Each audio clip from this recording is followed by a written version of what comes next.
got nothing to say. I come home in the morning, I go to bed feeling the same way. I ain't nothing but tired. Man, I'm just tired and bored with myself.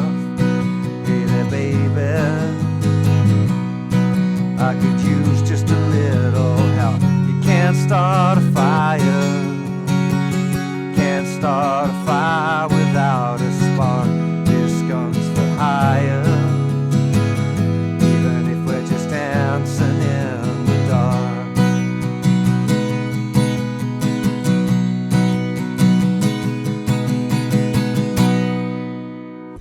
Hey, how you doing? Justin here. Today we are checking out Dancing in the Dark by Bruce Springsteen. Fantastic song. I just did a lesson on Born in the USA and it reminded me how many amazing Bruce Springsteen songs there are that I should do, and I must check out some of Devils and Dust as well, because that's kind of my favourite of his records, I think. So some really interesting things going on in this song for beginners. A couple of chords that are not your usual suspects but sound really good. We're doing it with a capo or capo on at the 4th fret.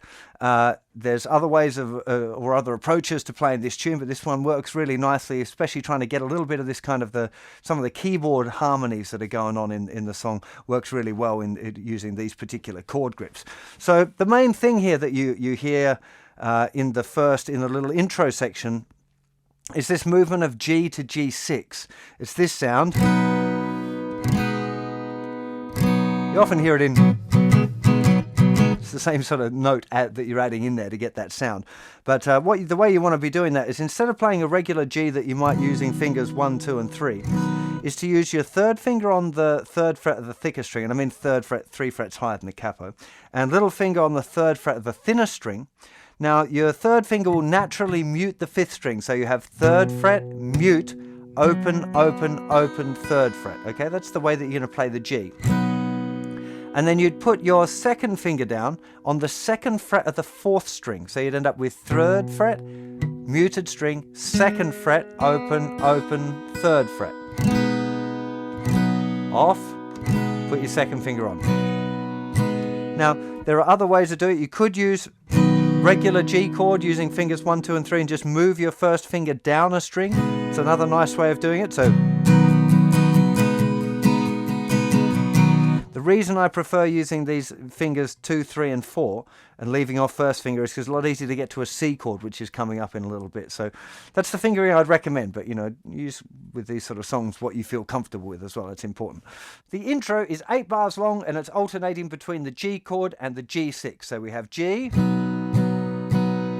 G6, G, G6, and all of that again. So another bar of G, G6, G, and G6. Now we're into the verse, and the verse starts with 8 bars of G to G6. I might do it again for you straight away. And then it changes to C to A minor 7. So C, regular C chord, hopefully you all know that. And to get to an A minor 7, all we need to do is lift off the 3rd finger. So it's just like a regular A minor, which you can play a regular A minor as well. It sounds just as good, but if you want it, just a little bit different, just lift off the 3rd finger. You get this nice A minor 7 sound. So nothing on the thicker string. Open, 2nd, open, 1st, open. That would be your A minor 7. So C, A minor 7. C, back to A minor 7. And now we go G, E minor, G, to E minor. That's how we finish off the verse. Now, the G6 and an E minor are very harmonically similar, okay? They sound almost like the same chord. Just the bass note, when we go to the G6, the bass is staying on the G, which is kind of what makes it, why we'd call it a G6 sound. So, to take you through that whole verse then, so we have 2, 3, 4, G. I get up on G6, G, and I G6 something to G. Wake up in the G6, back to G, go to bed, G6ing the same C, then we're going to A minor 7, back to C, then I'm just A minoring myself and G, then to E minor, G, then E minor again and into the chorus. Okay, in the chorus we've got D, sus, and back to D again. I'll talk about that in a second. Sus, then back to C, A minor 7, C, A minor 7, and then we're back into the verse. Okay, so let me just talk about this sus in the chorus. You wouldn't have to put it in, by the way. You could just stay on the D. So, can't start a fire, can't start a fire without a spark. This goes for high. It sounds perfectly fine to do it that way. But if you want to pick up on some of these little accents, again, it's mostly keyboards, I think, that are doing this kind of thing. But you hear the D. 1, 2, 3, 4, and 1 and 2. So I'm accenting the upstroke, which is happening the and after 4, and then and adding my little finger down on the thinnest string in the 3rd fret. That's how we get a D sus. So for a regular D, we just add our little finger on the thinnest string underneath the 3rd finger. Okay, that's D sus 4. I just call it D sus because D sus 4 is a bit of a mouthful, but technically it's called D sus 4. And then we'd lift it off again on the upstroke after the 1, so the 1 and. So 1, 2, 3, 4, and 1 and 2, 3, 4. 1, 2, 3, 4, and 1 and 2, 3, 4. Continuous strumming. 3, 4, and 1 and 2 and 3 and 4. 1 and 2 and 3 and 4 and 1 and 2 and 3 and 4 and. Okay, 2, 3, 4.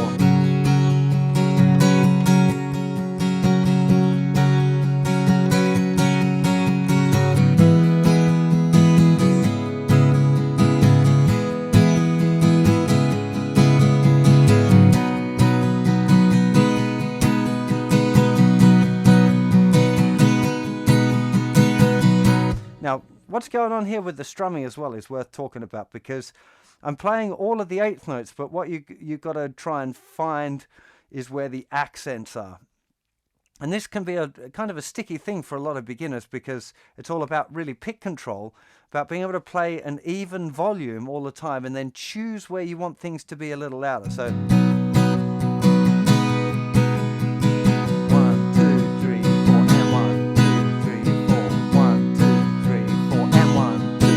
so kind of putting my 2nd finger down actually on the and after 4. 1 and 2 and 3 and 4 and 1, 2, 3, 4. 1, 2, 3, 4 and 1, 2, 3, 4. And I'm putting a heavy accent on 2. Normally accenting on 2 and 4 is very common because the drummer hits a thing called a snare drum, which is called the backbeat when they play on 2 and 4. And it's one of those things that drives the song along. So if you're playing by yourself, it could be really nice to play even 8th notes and have an accent there on beats 2 and 4. Really adds a lot of weight to the song while you're playing it. And that's kind of most of this song, really. So it's doing the little intro there for 8 bars and the verse and the chorus.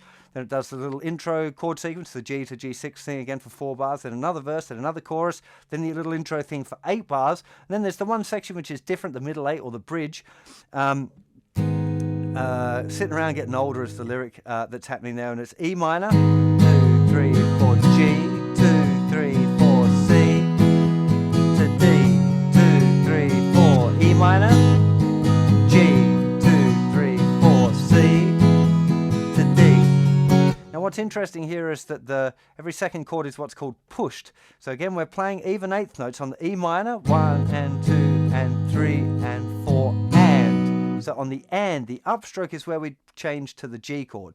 1 and 2 and 3 and 4 and 1 and 2 and 3. And then C as normal, and then on the D, again, we're changing with the upstroke.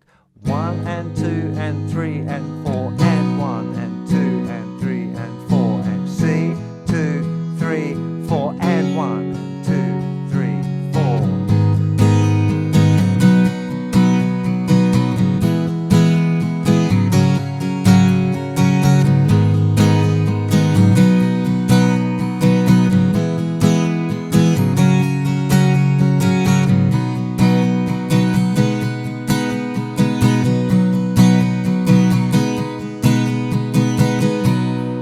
Okay, so one of the tricks here is learning the basic strumming. First of all, just you can totally, these sort of songs, you can simplify it. So if you're not into doing all of this 8th notes and adding those accents, works totally fine just doing 4 down strums to the bar. So up in the evening, and I ain't got nothing to say it sounds a little bit boring, I guess, but that's part of the nature of growing on the instrument.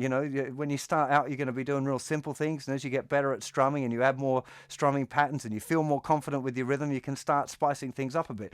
But one of the best ways of doing that is to play along with stuff. So playing along with the original recording, trying to cop the feel there, and just doing the strumming that enables you to play along with the tune. I think that can be a pretty big deal, rather than trying to force yourself to do this complicated thing.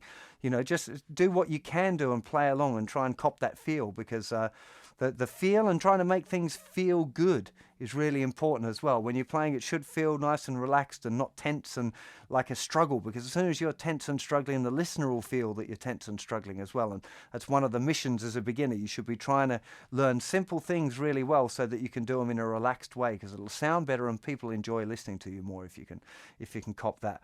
So that's pretty much this tune. Remember, with the capo on the 4th fret, you can play along with the original recording, which is definitely what I recommend. The more that you can do playing along with stuff, and you might want to check out as well the Justinguitar beginner song course app, which is loads of songs to play along. Not this particular one yet, but I might see if I can add this one in there as well. But it's really good experience to be playing along with backing tracks like drums and bass and stuff, because it helps you work on your time, which is for most beginners the biggest struggle after getting your chord changes fast enough. So please subscribe to my channel if you dig what I do, and remember that there's hundreds of lessons for beginners over on the website, and they're all categorized, so it's easy to find the ones that fit for your level. So hope you enjoyed this, and I'll see you for plenty more very soon. You take care of yourselves. Bye bye.